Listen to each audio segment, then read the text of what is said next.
Royal watchers were left stunned after two unexpected guests arrived at one of the most talked-about royal weddings of the year. Just days after a controversial report reignited scrutiny of royal property arrangements, Princess Beatrice and Princess Eugenie made a surprise appearance at the wedding of Peter Phillips and Harriet Sperling. Many had believed the York sisters would stay away from the event altogether. Instead, they arrived alongside their husbands, instantly becoming one of the biggest talking points of the day. Here's why their appearance has generated so much attention. The wedding of Peter Phillips and Harriet Sperling was expected to bring together members of the royal family for a celebration away from the spotlight of official royal duties. But attention quickly shifted when Princess Beatrice and Princess Eugenie were spotted arriving at the church. The York sisters appeared in high spirits as they entered the venue with their husbands, greeted by Mike Tyndall and Zara Tyndall. Their attendance surprised many royal observers because reports ahead of the ceremony had suggested they might not choose to attend.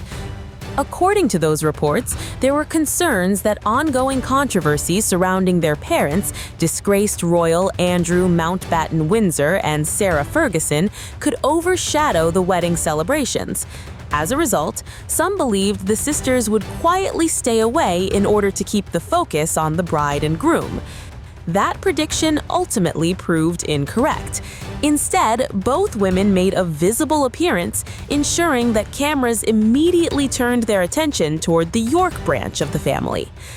The timing is particularly notable because it comes just after a major investigation into royal property arrangements generated significant headlines.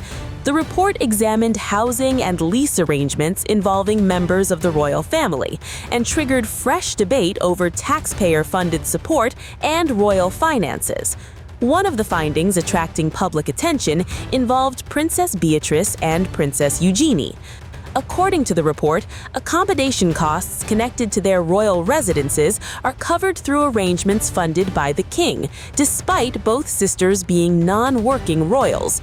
The revelation sparked criticism from some commentators who questioned whether such arrangements remain appropriate at a time when scrutiny of royal finances is increasing.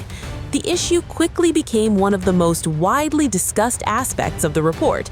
As a result, the York sisters found themselves once again at the center of public debate. Another finding put the spotlight back on their father, Andrew, as the former prince's lease agreement and reported subletting deal for Royal Lodge further sparked anger. Fresh questions are being raised about the finances of Andrew Mountbatten-Windsor after a new report revealed he was allowed to sublet multiple properties within the grounds of Royal Lodge while paying only a nominal rent for the estate itself. The arrangement has sparked criticism from royal finance experts and renewed scrutiny over how royal properties are managed and funded. Here's what the latest findings reveal. According to a report by the National Audit Office, Andrew Mountbatten-Windsor's lease agreement for Royal Lodge permitted him to sublet up to 3 properties located within the estate grounds. The report did not disclose how much income was generated through the arrangement, nor how long the cottages were occupied. However, critics argue that the lack of transparency raises significant questions about public accountability.